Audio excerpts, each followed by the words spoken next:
好的，我们各位游客朋友们，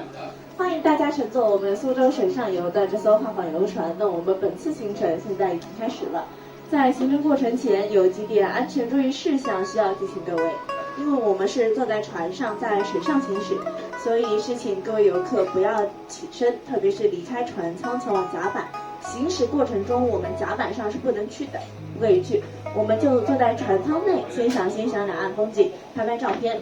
提到拍照，是请靠窗的游客尽量不要将头手伸出窗外，以免发生意外。如果咱们手机拍照录像的话，尽量不要伸出去。我们这个河道因为是景观类的一个景点，所以蛮多手机和相机水里面你会发现不少就是不小心掉下去的，所以咱们克制一点，就拿在放在船舱内部，不要伸出去。这边您向外看去，其实就能看到君道姑苏见，人家近者何，古宫闲地少，水港小桥多的景象。这首杜荀鹤的《送人游吴》其实完美体现了我们苏州市民世世代代都生活在水巷小桥边上。苏州因水成市，因水成景，就水的面积就能占到苏州市总面积的42.5%，接近一半。这里有大小湖泊300多个，河道2万多条。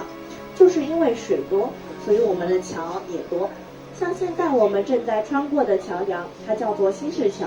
下方石柱上雕刻的是仙鹤还有龙的图案。仙鹤会比较明显一点，龙是2条围绕着一根石柱，龙头相对，龙尾相连。在新市桥上方是通车的马路，下方有河道行驶着我们游船，在游船水的下面还有隧道，通的是我们地铁5号线。不知道有没有客人是从我们5号线地铁新市桥口上来的。那穿过新市桥，接下来我们要去到的景点呢还在前方，距离我们有一点小远了。接下来我们去到的水域，客人可以在脑海里想象一下，我们古城它是四四方方的一个长方形方的，马上我们就要到它的一个角，拐一个大弯，拐过去之后就会来到4A 级景区盘门。他是对我国著名的陈从周教授有北看长城之雄，南看盘门之秀的一个赞誉，在教授心目中他是能和长城相提并论的。首先我们的盘门它从前可以追溯到公元前514年，2500年以前，春秋的时候，那个时候就有。当时是公元前514年，我们吴王阖闾派大臣伍子胥向天法地，向普长水，摸透了江南一带水的流通规律，建造了一个周长47华里，有8大水陆城门的阖闾大城。盘门那个时候就有，也叫盘门。那个时候的盘是虫字旁加一个番外的番，有虎踞龙盘的意思。这个取名很有讲究，是从风水八卦的角度切入。因为古人他相信天干地支，我们的盘门位于古城的城门位，城悬挂有那种木雕的盘龙，代表了当时的吴国。另外在我们古城的4舍卫正对越国的那一块还有一个城门，就叫做蛇门，代表了越国。吴越争霸，我们吴国想着以龙克蛇，表示吴国能征服越国。因为后来封建王朝时期出现了虎踞龙盘这个成语，盘和龙联系在了一起。众所周知，天子即龙，地方官觉得这个名字怕冒犯天颜，所以就把盘龙的盘更名为了现在这个水陆银葵盘环曲折的盘。这里面向我们船行左侧窗外，您能看到一个长300多米的古城墙，盘门的城墙上方有一个人字形的白色的印记，这是房子的屋檐。除了这个屋檐之外呢，您在城墙的中部还能看到一些墙洞，但这些孔洞不是盘门景区不去修，特意保留的历史遗迹。你看这边星星点点的一些洞，这些可以追溯到上世纪40、50年代。当时很多贫苦的人民在这个城墙两侧居住，他们紧贴着城墙建房屋，这样就能少砌自家的一面墙，节省了财力。房子的湍子、房梁打进城墙里，留下了墙洞。文革的时候流传这一句话，叫做拆城墙建厂房，苏州好多古城墙因此被拆除，这一段幸好当时有人住，才得以被保护下来。它的最下方是元代的时候修建的，中部是明代，最上方是清代。特别是这一段，您仔细看的话，会发现上面杂草是非常多的，看上去也比较古朴。这边很明显能看出是以前拿黄土砌起来的老城墙。那么这边就到达我们盘门，还是我们的左侧，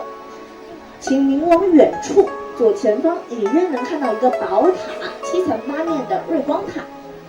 旁边这个爬满绿植的小桥水关桥，唐僧师徒《西游记》里面唐僧从这里进入的女儿国，里面就是女儿国了。上方有我们盘门的将军楼，有水陆银回的匾额。我们这边穿过的造型非常古朴的这座桥梁叫做吴门桥，是我们苏州古桥里面保留的比较高的一个，它高有9.85米，接近10米。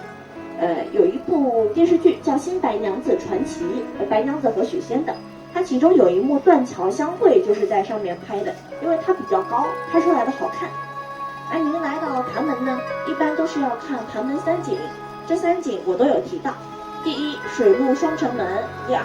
吴门桥；第3景就是在远处您可能看到了的那个只剩上半截一节塔的那个瑞光塔，它始建于三国赤乌年间，是由东吴大帝孙权当时为了报答母恩建起的一座佛塔，是苏州有史可查的最早的佛塔，当时就叫报恩塔。北宋宣和年间，这个塔修缮的时候，据说是散发出了五彩的霞光，彻夜不灭。宋徽宗龙颜大悦，觉得祥瑞之兆了，所以就把宝塔由以前的报恩塔更名为了现在的瑞光塔。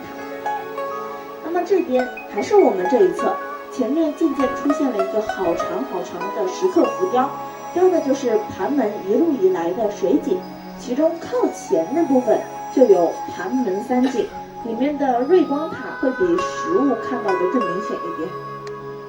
一个7层的宝塔。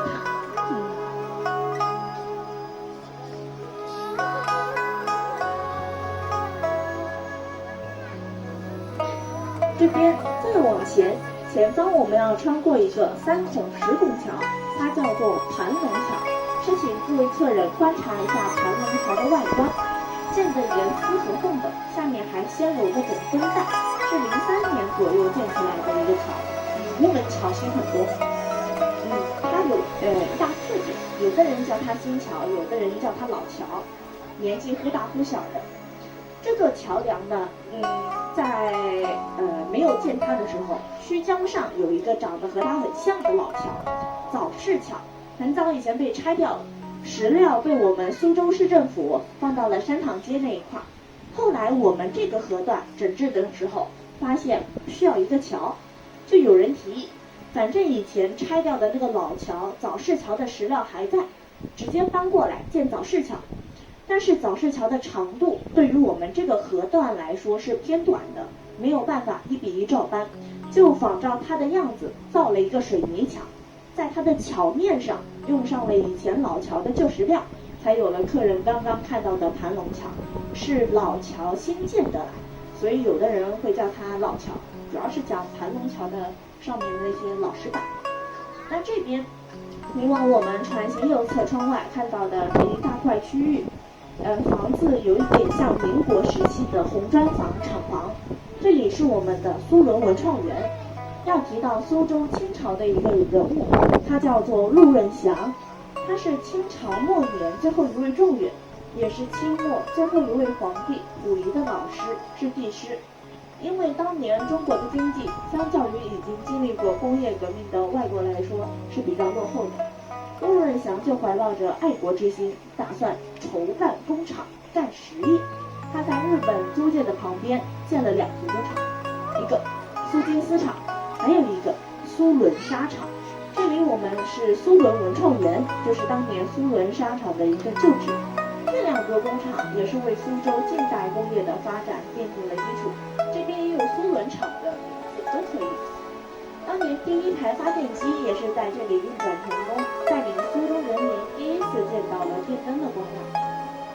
那这边再往前，前方我们接下来要去到的景点呢，是一座桥，长得非常好看，我们的人民桥。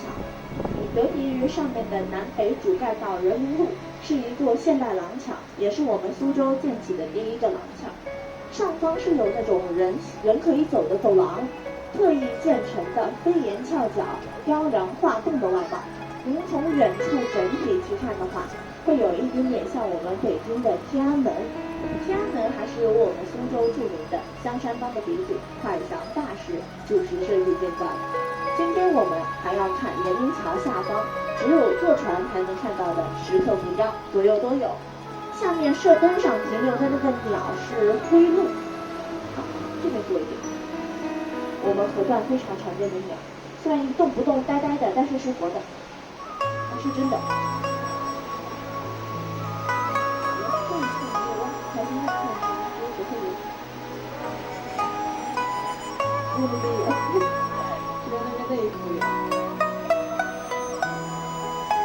没关系，如果您没看到的话，我们这个河段灰鹭和白鹭是非常常见的。刚刚在这边飞的那个是白鹭，浑身上下是白色的。客人在行驶过程中呢，可以往河岸边多关注。白鹭经常会在岸边那种石头上休息。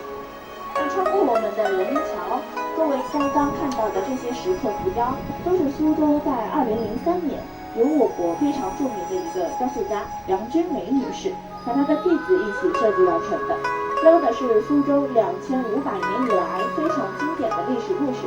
中间这8幅包含有铸剑江南、筑城争霸、江东都会、园林始兴、吴门画派、名利治府、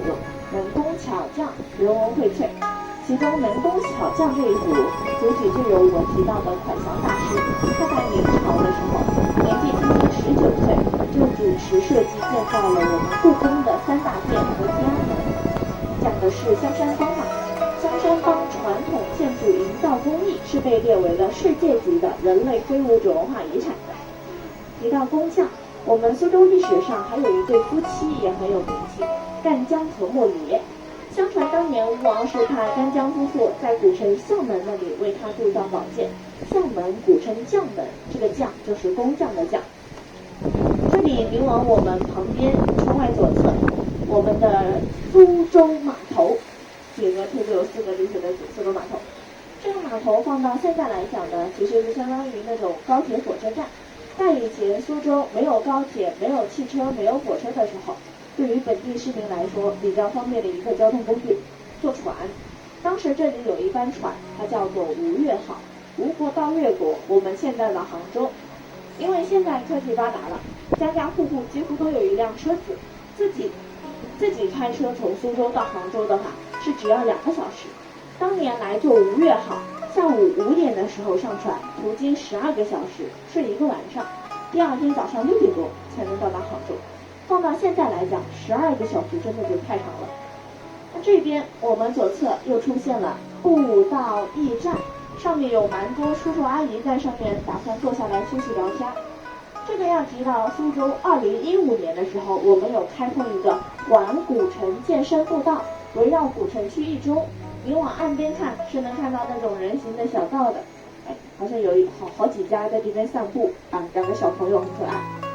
那我们这个步道全长15.5公里，能走4个多小时。像他们这几家带着小朋友、老人一起走得慢慢的，6-7个小时也是有可能的。会途经古城的47个景点，能走过8大城门。那这边飞的是灰鹭。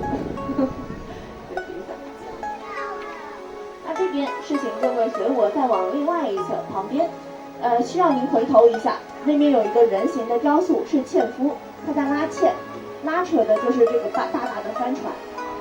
这个帆船呢，帆没有拉起来，但是您能看出来它是要风力吹动帆，它才能前进。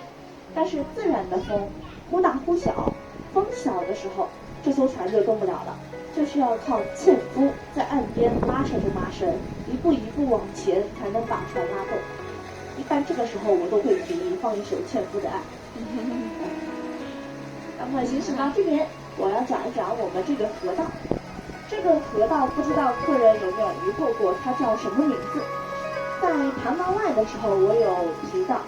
西游记》里面，唐僧就是从这边进入的女儿国嘛，我们盘门算作是女儿国。那这条河道，你也能把它看作是那条子母河，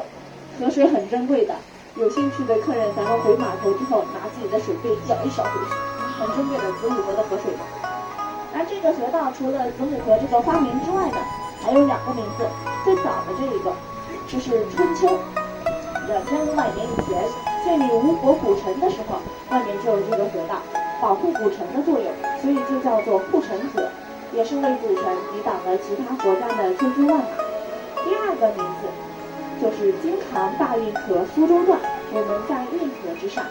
大运河历经1000余年的历史，航道跟最初的相比是肯定有变化。我们行驶的这个是苏州段的老航道，隋炀帝和乾隆下江南的时候走的就是这边，走的就是这条。它最宽的地方有150米左右，最窄的地方在我们山塘间只有21米。那旁边在我们船型右侧，您能看到一个红色的雕塑，上面有2把乐器，一把是三弦，一把是琵琶。这是我们苏州琴行中时常会运用到的手法。后半程的时光里，客人会看到琵琶它的曲路。那么这边我们正在穿过的这个桥梁呢，叫做南园桥。南边的南，园这个园。南园桥是我们苏州历史上很有名气的一个园林，是位于5代，在宋朝的时候有多次修葺。那因为建的确实过于的早，现在南园是已经荒废掉了，但是它的名字仍然留存于世，也是命名了像我们南园桥、南园北路一系列的公共设施。穿过南园桥之后呢，在我们船型左侧，您看到了这一大片的树林子，它其实是一个长条的树林，旁边是桂花社区，但是树林属于我们苏州以社花命名的一个公园，桂花公园。桂花公园圆如其名，又是一只桂花。桂花公园圆如其名，里面种植了大概有260多棵桂花树，品类很多。除了客人生活中经常会大马路牙子上经常能见到的黄色的金桂银桂之外，里面还种有橘红色的丹桂以及四季桂等等。像我们国内桂花树的品种有记录的有62种，桂花公园内就种植了大约有50种，相较而言是比较全面的，也是一个名副其实的桂花专类园。在我们的桂花公园里面，还有一个有一点小出名的网红打卡点——相亲角。对，相亲角。以前桂花公园里面是没有相亲角这个角落的，反正没有专门去搞。主要是这边叔叔阿姨、爷爷奶奶，毕竟旁边就是公园嘛，溜达到公园里面聊聊天啊，就说着说着就能提到自己的孩子，就会为孩子筹他后半生的姻缘。然后谈着谈着，这边就变成非常出名的一个相亲角。公园也是重视了起来，把它正式的规划出来了一个角落。现在是有那种公告栏的，如果是想要给孩子找对象，可以去那边登记，会给您打印出来一个 A4 纸，塑封好挂在那里，风吹雨打都不怕，非常珍贵。那么这边是这边这一侧了，再往前，我们前方要到达的就是我们本段行程的终点——密渡桥码头。要提一提密渡桥，它的原名是叫做灭渡桥，消灭的灭。以前我们前方这个密渡桥河段呢，只有一个宽广的水面，人想要过河，只能靠船夫划着一种小木船，把您从一头带到另外一头。当时的船家是直接垄断了这边的交通。如果您经常看电视剧啊，那种小说啊，会看到山匪占山为王，这边的船夫差不多要占水为王了。当时如果人想要过河，只能靠船夫划着小船载过去。如果这些船夫呢，就会用各种手段去骗，甚至直接抢这个游客的财物。那时有一个昆山的僧人，他叫静修，修行来到这里的时候，几经惨遭毒手，所以他发愿想要建起一个桥梁，这样人过河的时候只要从桥上走，不用坐船。他成功建起来了这座桥，取名叫灭渡，消灭当时不法的船渡。后来苏州话中寻寻觅觅等你和我们灭渡桥的灭同音，传着传着就由以前的灭渡桥更名为了现在的密渡桥。那这边呢，您能看到我们码头，那座桥的话，还要再往那边一点点。到了，我们这边正在进行一个弹头。前半程的讲解到这里差不多也要告一段落，接下来就是我们的后半程。我能看到一点点那座桥，在这边那边河道架在那边河岸上的桥。我们这边正在进行一个对，就是那个。后半程的时候呢，会有我们的评弹演员怀抱着琵琶，唱着吴侬软语，为大家带来我们的苏州评弹及小调，也是请各位掌声欢迎。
推火的一首曲子，叫做《声声慢》。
枫桥渡国。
接下来呢，将为大家带来一首我们苏州这边的曲子，叫做《苏州好风光》。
音响表演呢，一共为大家带来4首演唱完毕，感谢大家的聆听，在这里呢也祝各位旅途愉快，谢谢大家。